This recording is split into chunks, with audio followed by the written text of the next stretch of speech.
Warahmatullahi wabarakatuh. Perkenalkan, nama saya Isna Mugia Alfiani dari jurusan Pendidikan Bahasa Arab semester 5. Nah, di sini saya akan menjelaskan mengenai IPK atau indikator pencapaian kompetensi. Nah, yang saya bahas itu ada pengertian, kemudian fungsi, kemudian ketentuan perumusan IPK, kemudian langkah-langkah perumusan IPK dan juga klasifikasi IPK. Nah, menurut standar proses pada Peraturan Menteri Pendidikan Nasional Permendiknas nomor 41 tahun 2007, IPK adalah perilaku yang dapat diukur atau diobservasi untuk menunjukkan ketercapaian kompetensi dasar tertentu yang menjadi acuan penilaian mata pelajaran. Nah, jadi kalau IPK itu sebagai tolak ukur untuk penilaian mata pelajaran tertentu. Nah, kemudian fungsi IPK itu ada beberapa ya. Di sini yang pertama ada IPK sebagai pedoman dalam mengembangkan materi pembelajaran. Jadi IPK itu dirumuskan secara cermat untuk atau dapat memberikan arah pengembangan materi pembelajaran yang efektif sesuai dengan karakteristik mata pelajaran yang akan dipelajari. Jadi IPK itu sebagai pedoman atau sebagai pegangan bagi untuk mengembangkan materi pembelajaran yang efektif sesuai dengan karakteristik mata pelajaran tersebut. Kemudian yang kedua, IPK sebagai pedoman dalam mendesain kegiatan pembelajaran. Apa sih maksud dari mendesain kegiatan pembelajaran? Nah, di sini itu kayak IPK kayak dapat memberikan gambaran kegiatan pembelajaran yang efektif untuk mencapai kompetensi mata pelajaran. Jadi IPK itu kayak memberikan gambaran bagaimana sih cara pembelajaran yang efektif untuk mencapai sebuah kompetensi yang ada seperti itu.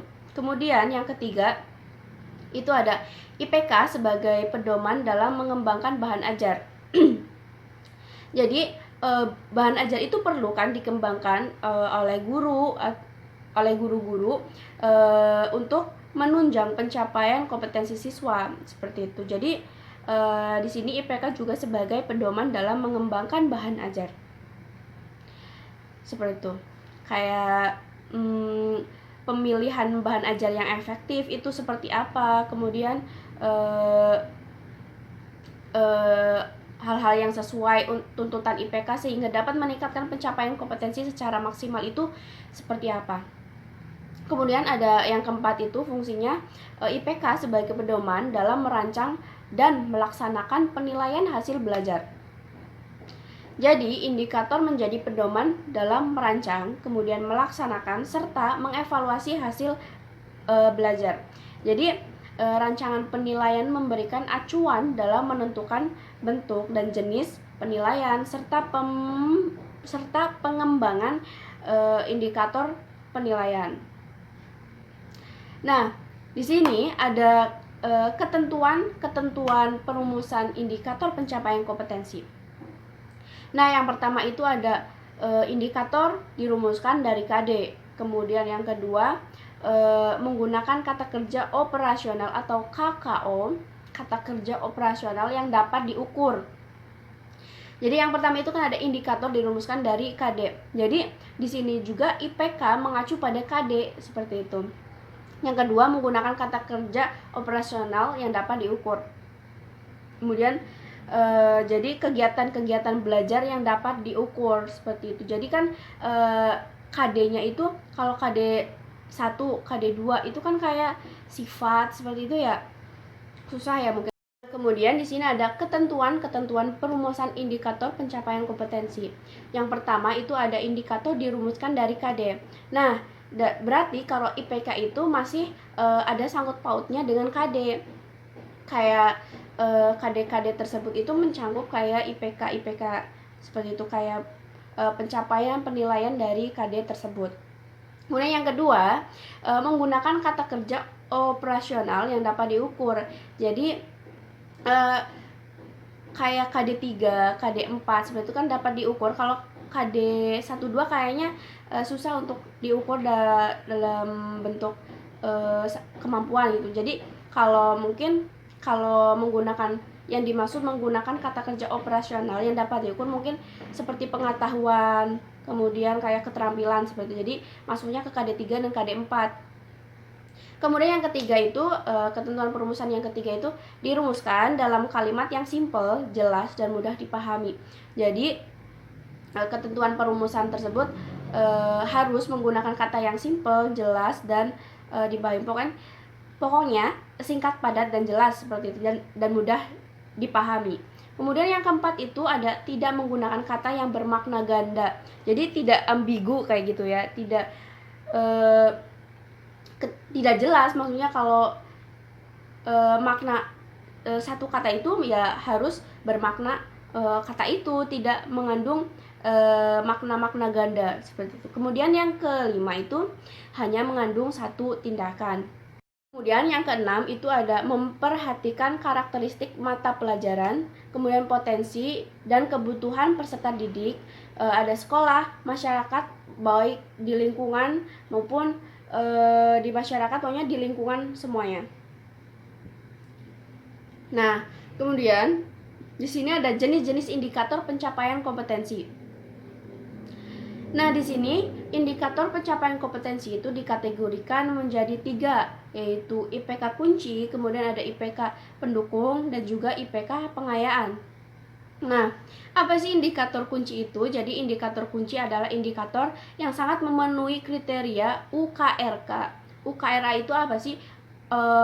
Urgensi, keterkaitan, relevansi, dan keterpakaian. Jadi kompetensi yang dituntut dalam indikator kunci adalah kompetensi minimal yang terdapat pada KD.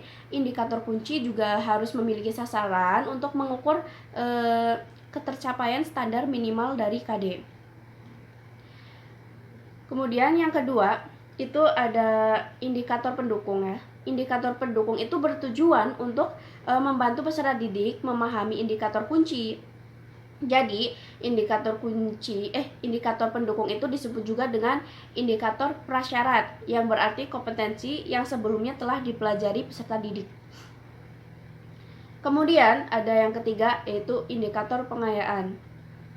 Nah, indikator pengayaan itu mempunyai tuntutan kompetensi yang melebihi dari tuntutan kompetensi dari standar minimal kompetensi dasar.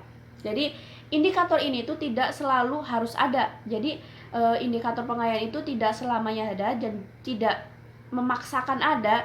Jadi dirumuskan apabila potensi peserta didik itu memiliki kompetensi yang lebih tinggi. Jadi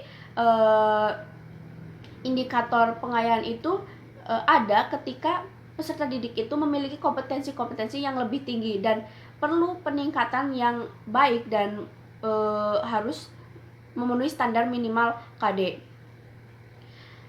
Nah, indikator kunci harus menjadi fokus perhatian guru dalam pelaksanaan penilaian karena indikator kuncilah yang menjadi tolak ukur dalam pengukuran ketercapaian kompetensi minimal peserta didik berdasarkan kompetensi dasar itu sendiri.